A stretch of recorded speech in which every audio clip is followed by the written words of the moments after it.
The crystal wine glasses clinked as Earl raised his for yet another toast.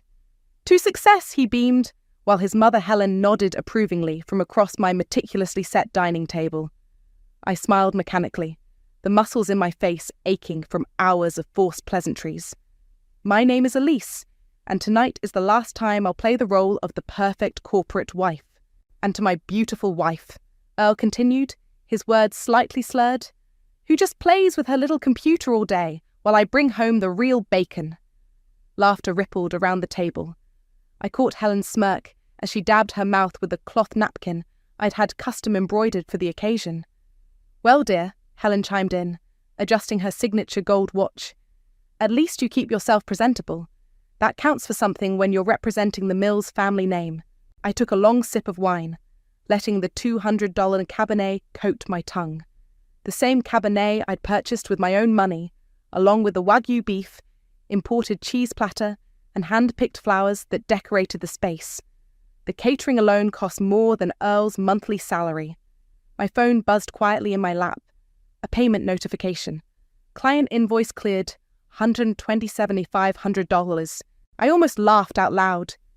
Instead, I watched Earl regale his family with another story about his latest executive decision at the pharmaceutical company. The same story he'd told at the last 3 gatherings, each time adding another zero to the supposed savings he'd generated. "Elise, honey," Earl's sister-in-law Janet called out, "could you get us some more of that lovely dessert wine?" I stood gracefully, padding to the kitchen in my Louboutins, another purchase from my latest project completion bonus. The kitchen island was spotless, gleaming under recessed lighting I'd had installed last spring. From here, I could hear Earl clearly. "Sometimes I worry about her, you know." His voice carried that false concern he'd perfected. "All day on that computer, making her little logos. Thank God I can support us properly." "You're too good to her," Helen agreed. "A woman needs structure, purpose. Maybe if you'd had children." I pulled out my phone and opened my banking app again. With a few taps, I initiated the transfer we prepared weeks ago. My business manager Remy had everything lined up perfectly. Returning with the wine, I caught Earl's younger brother Jerome studying me with unusual intensity. He'd always been the perceptive one. Too bad he'd have to go down with the rest of them. "A toast," I announced, surprising everyone by speaking up. "To family." I raised my glass, meeting Helen's suspicious gaze. "And to karma." Earl laughed nervously. "Honey, you're not usually so philosophical." "Oh, I've been thinking a lot lately." I smiled, genuine for the first time that evening. "About choices, consequences, the future." Helen's eyes narrowed. "Are you feeling quite well, dear?" "Never better." I poured more wine for everyone, my hands steady. "In fact, I've never felt more clear about anything in my life." My phone buzzed again. Another notification. Transfer complete. Everything was in place. "Speaking of clarity," Earl announced, loosening his tie, "I have some exciting news. The company's considering me for Director of Operations." I knew this was coming. He always saved his biggest lies for family gatherings. "That's wonderful, darling." I touched his arm lightly. "When did they tell you?" "Just yesterday. Top secret, of course." He winked at his mother. "Fascinating." I took another sip. "Especially since I had lunch with Violet from your HR department last week. She mentioned they'd already filled that position internally." The room went silent. Earl's face twitched. "You had lunch with Violet?" "Oh, yes." I smiled serenely. We had quite an interesting conversation, about many things. Earl's hand trembled slightly as he reached for his wine. Helen was staring daggers at me, but I didn't care anymore. By tomorrow morning, none of this would matter. The rest of the evening passed in a blur of forced laughter and pointed comments. As the last guest left, Earl cornered me in the kitchen. "What the hell was that about Violet?" he hissed. "Just making conversation, dear." I started loading the dishwasher. "You should get some sleep. Tomorrow's going to be eventful." He stumbled slightly, the wine making him unsteady. "You're acting weird." "Am I?" I closed the dishwasher with a soft click. "I'm just being myself." Finally. As Earl made his way upstairs, I stood in our pristine kitchen, surrounded by the remnants of my last performance as Mrs. Mills. My phone lit up with a message from Remy. "Everything's ready." I smiled at the empty room. By sunrise, Earl would learn exactly what his wife, who just plays on her computer, was capable of, and it would be absolutely glorious. I was already settled into my new penthouse when Earl's first call came at 7:23 a.m. I watched his name flash across my phone screen while sipping coffee on my balcony, enjoying the morning sun and the view of the city below. The voicemail notification pinged moments later. "Elise, where are you? What the hell is going on? Call me back immediately." 6 more calls followed in rapid succession. I forwarded them all to Remy, who'd handle the legal documentation of harassment when needed. Right now, Earl would be discovering several things. His wife gone, closets emptied, and most importantly, their joint account drained. My phone buzzed again. This time it was Maya. "Holy shit, sis," she said when I answered. "Helen just called me in a complete meltdown. What did you do?" "What I should have done years ago." I walked inside to pour more coffee. "How bad is the explosion?" "Earl's apparently threatening to call the police. Helen's convinced you've had some kind of breakdown. She kept saying something about family reputation." I laughed. "Let them call whoever they want. Everything I did was completely legal."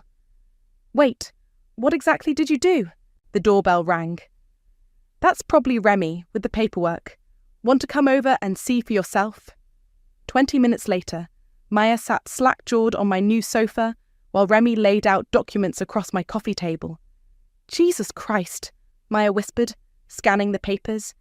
"You've been planning this for months. Years, actually." I signed where Remy pointed. Every time Earl made a joke about my little computer games, I transferred another chunk to my private account. Every time Helen mentioned my wasted potential, I documented another asset. Remy, ever professional in her crisp blazer, pulled out another folder. "There's something else you should see, Elise. We found some irregular withdrawals from your joint account." She spread out bank statements. Large cash withdrawals, all made by Earl, dating back 6 months. "That's a lot of money," Maya said quietly. 50,000 total, Remy confirmed, all withdrawn in chunks just under 10,000 to avoid reporting requirements.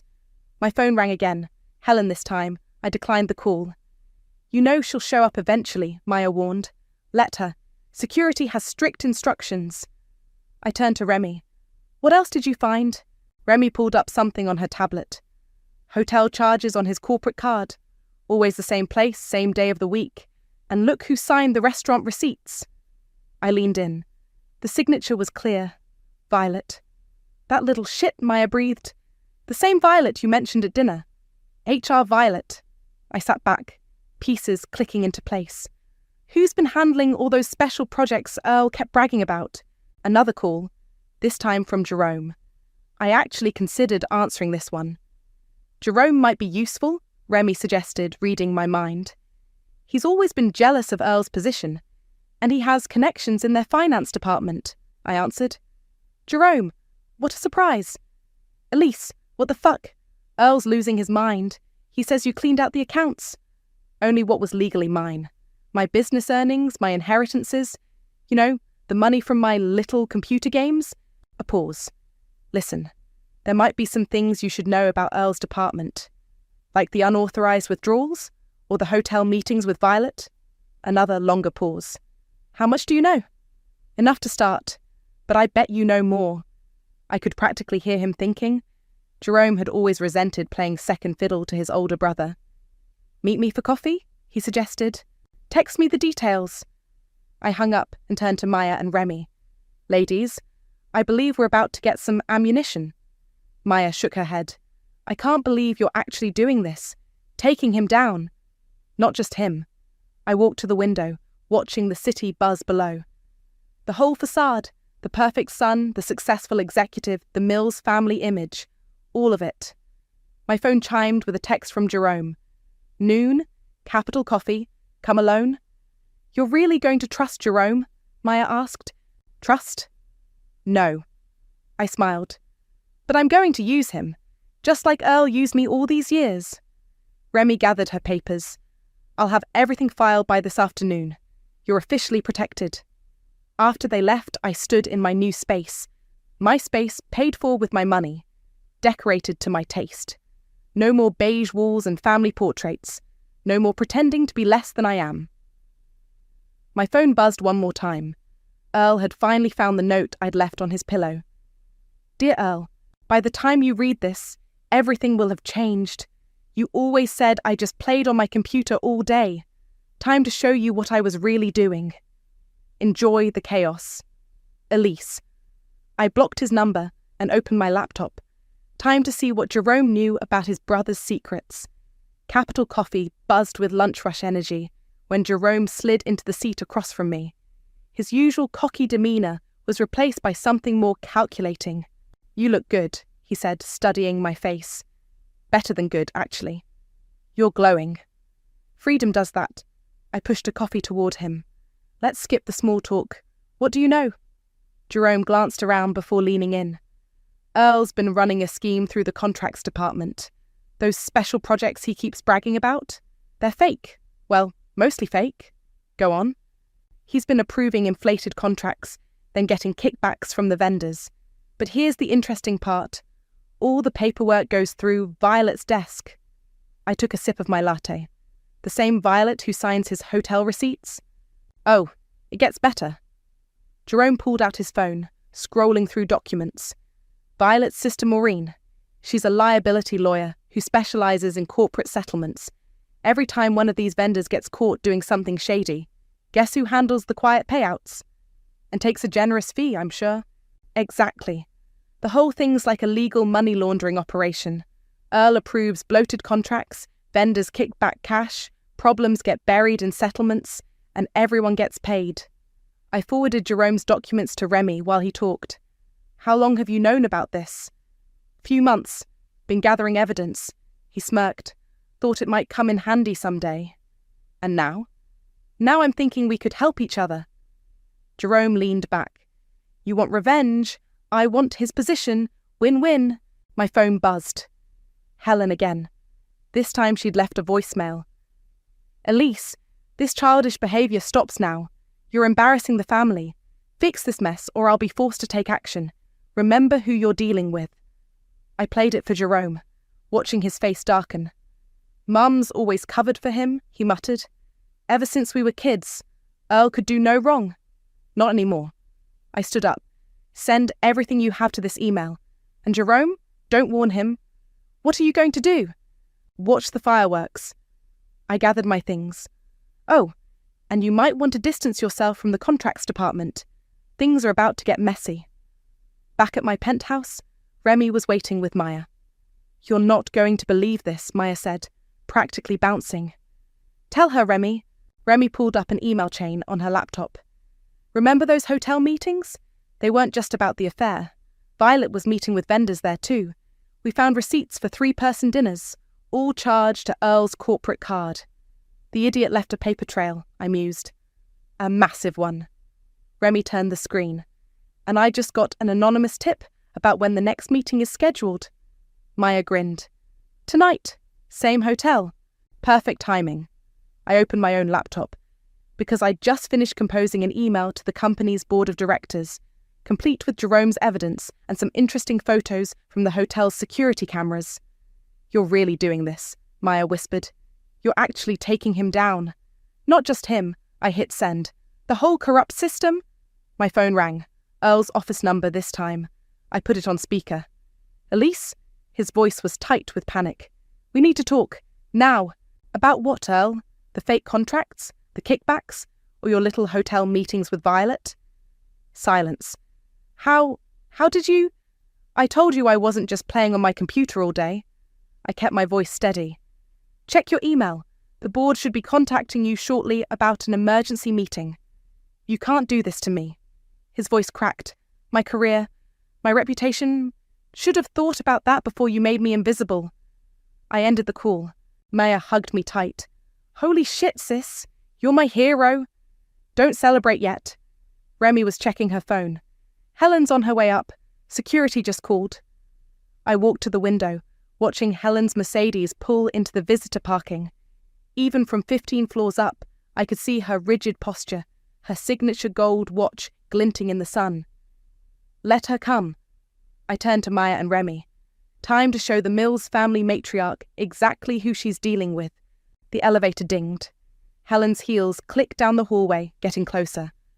Want us to stay? Maya asked. No. This needs to be between me and her. I straightened my shoulders. Besides, I have one more card to play. A sharp knock at the door. 3 quick raps, imperious and demanding. I opened it to find Helen, face flushed with anger, clutching her designer handbag like a shield. You ungrateful little... she started. Come in, Helen. I smiled, stepping aside. We have so much to discuss, starting with what Earl's been doing with your family's investment money. Her face went pale. Sometimes the best revenge isn't just exposing secrets, it's revealing them to exactly the right person at exactly the right time. Helen stood in my living room, her composure cracking as I laid out the documents one by one on my coffee table. These are fake, she snapped, but her hands trembled as she picked up a bank statement. Earl would never... Here's the withdrawal records. I pointed at the highlighted lines, and here's where that money went, straight into an account controlled by Violet's sister Maureen. The lawyer? Helen sank onto my sofa. But she handles our family trust. Exactly. She's been managing more than just legal settlements. I pulled up the email trail Jerome had sent. Every time Earl approved an inflated contract, the excess went through Maureen's accounts, including the money from your family's investment portfolio. Helen's face went from pale to ashen. How much? At least 2 million, maybe more. The gold watch on her wrist caught the light as she pressed her hand to her mouth. I trusted him with everything. After his father died, my phone buzzed. A text from Remy. Board meeting in progress. Earl's been called in. Would you like a drink? I offered, watching Helen's perfectly maintained facade crumble. Scotch, neat. She looked around my penthouse. How long have you known? About the money? Recently? About Earl's true nature? I handed her a crystal glass. Years. Every time you belittled my work, every time he dismissed my success, I was watching, learning, gathering evidence. Why now? Because of Violet. I sat across from her. She got sloppy, started leaving trails, hotel receipts, meeting notes, explicit emails about their arrangement. Helen drained her glass. The little tramp from HR? Who's now singing like a bird to save herself. I showed her my phone. A new email from Remy. The board just suspended Earl pending investigation. Violet's already given a statement. I'll fix this. Helen stood up, swaying slightly. I'll call in favours. Handle the board. No, you won't. I pulled out one final document. Because if you do, this goes public. She squinted at the paper. What is this? Proof that you knew about the fake contract 6 months ago? That voicemail you left Earl? The one warning him to be more careful with the paperwork? I have it. All of it. Helen's legs gave out. She collapsed back onto the sofa. What do you want? Nothing. I gathered the documents. I want you to do absolutely nothing. Let Earl face the consequences.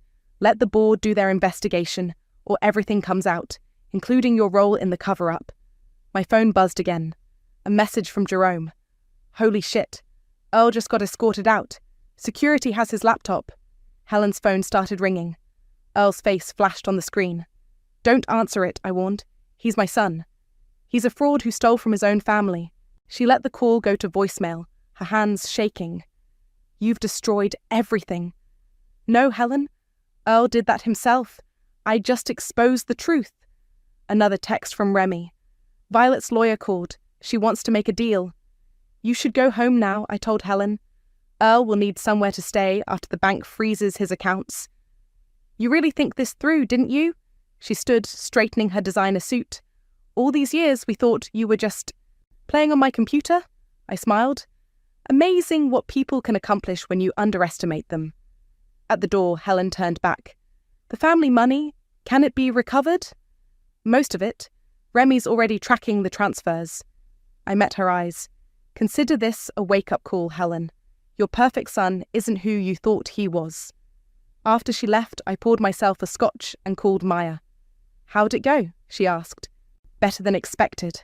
Helen's broken, Earl's suspended, and Violet's looking to deal." "Damn, sis," Maya whistled. "Remind me never to cross you." "It's not over yet." I walked to my window, watching Helen's Mercedes pull away. Violet knows things. Bigger things. That's why she's desperate to talk. "What kind of things?" My laptop pinged with a new email. From Violet, sent to my private address. "I'm about to find out." I opened the attachment. Holy shit! What? What is it? I stared at the screen, at the evidence of something far darker than corporate fraud. "Maya, I need you to come over, now, and bring Remy." "That bad?" "Worse." I forwarded the email to Remy. "Looks like Earl wasn't just stealing money. He was hiding something much more dangerous." I ended the call and looked at the documents again.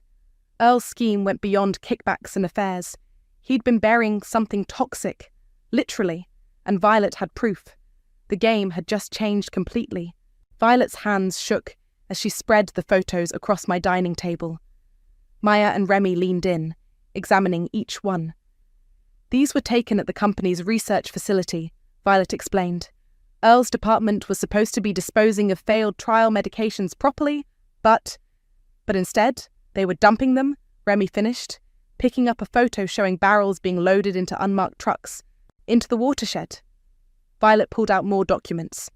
The kickbacks weren't just about money. They were paying people to look the other way while they poisoned the groundwater. Maya grabbed my arm. "Elise, this is way bigger than revenge now." "I know." I turned to Violet. "Why are you showing us this?" "Because I have a conscience?" Violet laughed bitterly. "Because Earl promised he'd protect me, then threw me under the bus the moment the board started asking questions. Take your pick." My phone buzzed. Jerome again. I put it on speaker.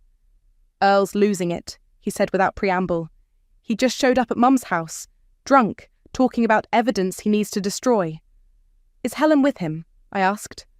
"No, she's at the family lawyer's office, but Earl's ransacking her house, looking for some kind of backup drive." I looked at Violet. "What backup drive?" She went pale. "The one with all the disposal records? Earl kept it at Helen's house because he thought no one would look there." "Jerome," I said quickly, "don't let him leave. We're coming over." 20 minutes later, we pulled up to Helen's mansion. Earl's car was parked crookedly in the circular driveway, driver's door still open. "Stay here," I told Maya and Violet. "Remy, call this number." I handed her a card. "It's for an environmental crimes investigator. Tell him everything." Inside, the house was a disaster. Papers everywhere, drawers pulled out, furniture overturned. I followed the sounds of destruction to Helen's study. Earl stood at her desk, wild-eyed, pulling books from shelves. "Looking for this?" I held up a small black drive. He spun around. "How did you—" "Helen gave it to me an hour ago, right after she found out you've been stealing from the family trust." "You bitch!" He stepped toward me. "You've ruined everything." "No, Earl, you did that yourself. Every time you cut corners, every time you chose profit over safety." I backed toward the door. "Did you think no one would notice the cancer clusters near the dump sites?" His face contorted. "You don't understand. The company was going to shut down our division. People would have lost jobs." "So you poisoned them instead?" He lunged for me, but Jerome appeared in the doorway, blocking his path. "It's over, brother," Jerome said quietly. "The investigators are already at the facility." Earl's legs gave out. He slumped against the desk. "Mum will fix this. She always fixes everything." "Not this time." Helen's voice cut through the room. She stood in the doorway, looking every bit her age. "I've spent decades cleaning up your messes, Earl. Making excuses, believing your lies. No more. Mum, please." "The family lawyers are cooperating with the investigation." Helen's voice was ice. "You're on your own." Sirens wailed in the distance, getting closer. "That'll be the Environmental Crimes Unit," I said. "Violet's already given them her statement." Earl's head snapped up. "Violet? She wouldn't—" "She did. Along with proof of every illegal dump, every falsified report, every bribe." I held up my phone. showing him Violet's email. "Game over, Earl." The sirens stopped outside. Car doors slammed. "You know what's funny?" I moved toward the door. "If you hadn't treated me like I was nothing, just some trophy wife playing with computers, you might have noticed I was documenting everything. Every suspicious transaction, every late-night meeting, every unexplained expense. Why?" He looked broken, defeated. "Why did you do this?" "Because you made me invisible. And invisible people see everything." Footsteps thundered up the stairs. Officers filled the doorway, weapons drawn. "Earl Mills?" One stepped forward. "You're under arrest for environmental violations, corporate fraud, and criminal conspiracy." As they led him away in handcuffs, Helen touched my arm. "The family name," she started. "We'll survive," I finished, "but only if you do the right thing now. Tell them everything you know." Outside, Maya hugged me tight as Earl was placed in a police car. Violet sat in another vehicle, giving her official statement. Remy was already on the phone with lawyers. "What happens now?" Maya asked. I watched the police cars pull away, their lights painting the mansion's facade in red and blue. "Now?" I smiled grimly. "Now we make sure every victim of Earl's toxic dumping gets justice, and we do it legally, publicly, and completely." My phone buzzed one last time. A news alert. Earl's arrest was already breaking. The headline read, "Pharmaceutical executive arrested in major environmental crimes investigation. The truth, like poison, always rises to the surface eventually." The news vans had been camped outside my penthouse for 3 days when Maya finally dropped her bombshell. "I knew about Violet 6 months ago," she said, staring into her wine glass. We sat on my balcony, watching the sunset paint the city gold. "I saw them together at the Riverside Hotel." I set down my glass slowly. "Why didn't you tell me?" "Because I thought you knew." Maya's voice cracked. God, Elise, I thought you were okay with it. Like Mum was with Dad." The air left my lungs. "What are you talking about? You never knew about Dad either, did you?" Maya looked up, tears in her eyes. "The other family he had. The reason he lost everything?" My hand started shaking. "Maya, he had another wife, 2 kids, a whole separate life funded by his company's money." She pulled out her phone, showing me old photos I'd never seen. Mum knew. She helped him hide it because of family image. Sound familiar? I stared at the images. My father with another family, smiling, happy. The timestamp showed these were taken during the years he told us he was travelling for work. "How long have you known?" "Since the funeral." Maya wiped her eyes. His other wife showed up. Mum paid her off to leave quietly, just like Helen would have done with Violet if she'd had the chance. "That's why you've been so supportive of my revenge plan," I whispered. "You weren't just helping me. I was breaking the cycle." Maya reached for my hand. "What Earl did to you, what Dad did to Mum, it's the same pattern. Powerful men enabling wives, hidden crimes. I couldn't watch it happen again." My phone buzzed. Remy calling. "Turn on the news," she said when I answered. "Earl's making a statement." I flipped on the TV. Earl stood outside the courthouse, Helen conspicuously absent. "I accept full responsibility for my actions," he read from a prepared statement. "The environmental violations were my doing alone. No other family members were involved." "He's falling on his sword," Maya observed. "No," I corrected. "He's protecting Helen. And the family money." "There's more," Remy said. "Jerome just sent me something interesting. Apparently Earl wasn't the first Mills to hide toxic waste. Their father did the same thing 20 years ago." Maya grabbed my arm. "Just like our dad's pattern. It's generational," I realised. The crimes, the cover-ups, the enabling. The doorbell rang. Through the security camera, I saw Helen. "Let her in," Maya suggested. "Maybe it's time to break another cycle." Helen looked smaller somehow, her designer suit wrinkled, her gold watch missing. "Earl signed a confession," she announced without preamble. "He's taking a plea deal." I saw. I gestured to the TV.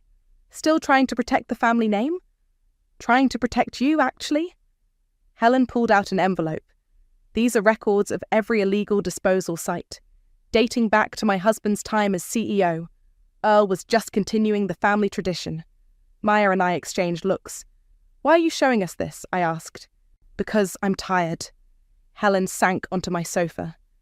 Tired of covering up, of enabling, of watching history repeat itself. Your father was the same way, Elise, always putting image above truth. I froze. You knew my father? We served on charity boards together. I knew about his other family, just like he knew about my husband's environmental violations. She laughed bitterly. We all kept each other's secrets, until now. My phone buzzed again. Jerome. The investigators found more dumps, he reported. Decades worth. Dad's old business partners are already lawyering up. Good, Helen said loudly, surprising us all. Let it all come out.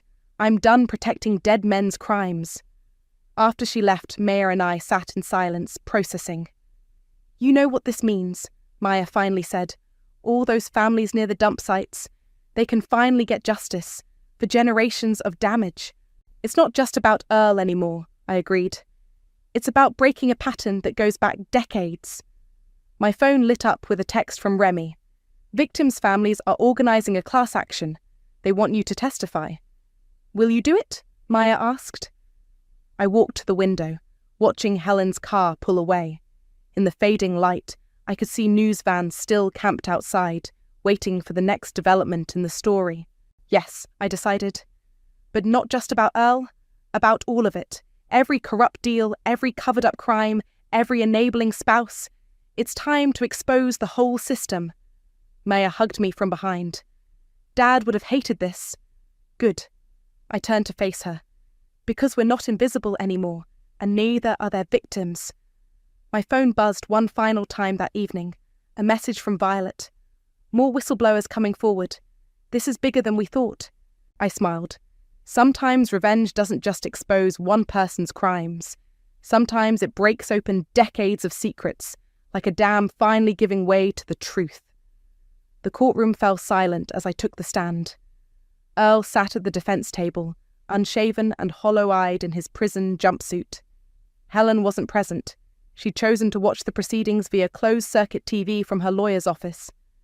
Please state your name for the record, the prosecutor began. Elise Montgomery Mills. My voice carried clear and strong. And what was your relationship to the defendant? I was his wife and his unwitting accomplice. Earl's head snapped up at that last part. His lawyer shifted uncomfortably. Could you elaborate on that statement? I leaned into the microphone. My design firm handled all the company's environmental compliance reports. Earl had me create documentation showing proper waste disposal. What I didn't know was that those reports were covering up illegal dumping. When did you become aware of the illegal activities? When Violet came forward. I glanced at Earl. She had proof that Earl was falsifying disposal records and bribing officials, but it went deeper than that. It was a generational pattern of corporate corruption. The prosecutor displayed my carefully archived documents on the courtroom screen. These financial records, she indicated, show transfers dating back 20 years. Can you explain their significance? They prove that Earl's father established the illegal disposal system, and Earl continued it. The money trail connects 3 generations of corporate executives to environmental crimes. Earl's lawyer stood. Objection. This testimony goes beyond the scope of the current charges. Your Honour, the prosecutor countered, this establishes pattern and intent. Overruled. The judge nodded for me to continue. I detailed everything. The fake contracts, the kickbacks, the covered-up health impacts on local communities. With each revelation, Earl seemed to shrink further into himself. During a brief recess, Maya found me in the hallway. You're destroying them, she whispered. The Mills family will never recover from this. Good. I took a sip of water. How's Helen holding up? Breaking down. Jerome says she's talking about selling the mansion, moving abroad. My phone buzzed. Remy with an update. More victims coming forward. 3 new cancer clusters identified near dump sites. Back in the courtroom, Earl's lawyer tried to paint me as a vengeful ex-wife during cross-examination. Isn't it true that you planned this exposure as revenge for your husband's infidelity? No. I met Earl's gaze. I planned it as justice for hundreds of families who were poisoned while your client got rich. But you didn't report these activities when you first suspected them? I needed proof. Ironically, Earl's arrogance provided that. He never thought his trophy wife would understand enough to catch him. The lawyer changed tactics. You benefited from Mr. Mill's income during your marriage, did you not? My design firm earned 3 times what Earl did.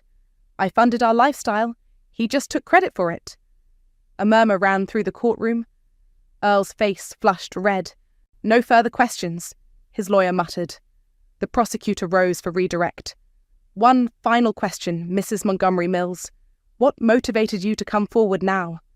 I took a deep breath. Because silence is complicity. Helen enabled her husband's crimes. My mother enabled my father's double life. I refused to be another wife protecting another corrupt man. After I stepped down, Violet took the stand. She provided detailed testimony about the disposal operations, complete with dates, locations, and names. Earl watched her with a mixture of hatred and fear. During the afternoon break, Jerome caught me in the corridor. They're offering Earl a deal, he said quietly. 20 years if he testifies against Dad's old business partners. Will he take it? Helen's pushing for it. She wants to salvage whatever's left of the family legacy. My phone lit up with a news alert. Pharmaceutical scandal widens. Multiple executives implicated in decades-long environmental cover-up. Maya appeared with coffee. You okay? Better than okay. I showed her the alert. The truth is finally coming out. All of it. Earl's going to prison, she mused. Helen's running away. The Mills empire is crumbling. Is this how you imagined your revenge would end? This isn't about revenge anymore. I watched Earl being led back to the courtroom in handcuffs. It's about justice. For every family that lost someone to cancer. For every community whose water was poisoned. For every woman who was told to stay quiet and look pretty. The bailiff called us back in. As I took my seat, Earl caught my eye one last time. I saw no anger there now, only defeat. He finally understood. His real crime wasn't the dumping or the fraud or even the affairs. It was underestimating me. The judge entered and Earl rose to hear his fate. In the gallery behind me, I felt Maya squeeze my hand. Whatever the sentence, we'd already won. The truth was out, the pattern was broken, and the invisible had finally been seen. The autumn wind whipped around my ankles as I stood outside Helen's mansion, watching the movers load the last of her furniture. She'd finally decided to sell, not just the house, but everything connected to her old life. This is where it all started, Helen said, appearing beside me. Every corrupt deal, every covered-up crime, right here in this house. And now? Now it's becoming a treatment centre. She handed me the paperwork. For cancer patients affected by the dumping. The sale proceeds will fund it. My phone buzzed. Maya sending updates from Earl's sentencing. 25 years, I read aloud. No possibility of early release. Helen nodded slowly. Jerome testified against him in the end. His own brother. Truth has a way of turning families inside out. Speaking of truth, Helen pulled an envelope from her designer bag. These belong to your father. I found them in my husband's old files. Inside were photos, letters, documents, evidence of my father's double life that Helen's husband had used as leverage. Why did you keep these? Insurance. Helen's voice was tired. We all kept dirt on each other, like mutually assured destruction. My phone lit up again, Remy calling. The victims' compensation fund is set, she reported. The Mills family fortune will be divided among affected families. Helen signed off this morning. I looked at Helen. You're really giving it all away? Money built on poison isn't worth keeping. She straightened her shoulders. Besides, I'm done enabling corrupt men. A sleek black car pulled up. Jerome stepped out. The prosecutors want to talk to us again, he said. More of Dad's old partners are willing to deal. Helen touched my arm. Will you come? There are things they need to hear from you too. I hesitated. Haven't we exposed enough? You started this, Jerome reminded me. Might as well finish it. Inside the prosecutor's office, Violet was already waiting with Maya. On the conference table lay stacks of new evidence, decades of corporate crimes exposed by Earl's conviction. Ready to bring down the whole system? Maya asked. I sat down, spreading out my own files. Let's end this. All of it. All. For hours we mapped out connections, named names, exposed every dark secret the Mills empire had buried. Helen filled in historical gaps, Jerome provided financial details, and Violet connected modern players. My phone buzzed constantly. Media requests, victim advocacy groups, environmental lawyers. Everyone wanted the full story. "You know what happens when this goes public," Helen warned. "Every powerful family in town will be implicated." Good. I pulled up the draft of my testimony. Let them fall. Maya touched my shoulder. "Dad's other family. Should we tell them?" "They deserve to know." I looked at the old photos Helen had given me. Everyone deserves the truth. The prosecutor entered with fresh coffee. "Ready to make history?" "Actually," I opened my laptop. "I'm ready to tell a story about invisible wives who saw everything, about corrupt men who thought money could bury truth, about poison that seeped into not just water, but whole generations." "You're not just telling a story," Helen said quietly. "You're changing the ending." My phone lit up with a text from Remy. "Treatment centre plans approved. Construction starts next month." Outside the window, the city sprawled beneath gathering storm clouds. Somewhere out there, Earl sat in his prison cell. His father's business partners sweated in their mansions. Victims' families finally had answers. "There's one more thing," Helen said. She placed her signature gold watch on the table. "This was given to me when I agreed to keep my husband's secrets. I don't want it anymore." I pushed it back to her. "Keep it, as a reminder of why we're doing this." "No!" She stood, gathering her things. "I don't need reminders anymore. None of us do." The prosecutor returned with more files. Rain began to patter against the windows. We had hours of work ahead, years of secrets to unravel, countless lives to impact. Maya squeezed my hand. "Still glad you didn't just divorce him quietly?" I thought about Earl's dismissive smirk, Helen's condescending advice, all those years of being invisible while poison spread through communities. "Some things," I said, opening another file, "are bigger than revenge. Sometimes you have to burn down the whole corrupt forest to let truth grow." Thunder rolled outside as we began another round of testimonies. The storm was here, and with it, justice.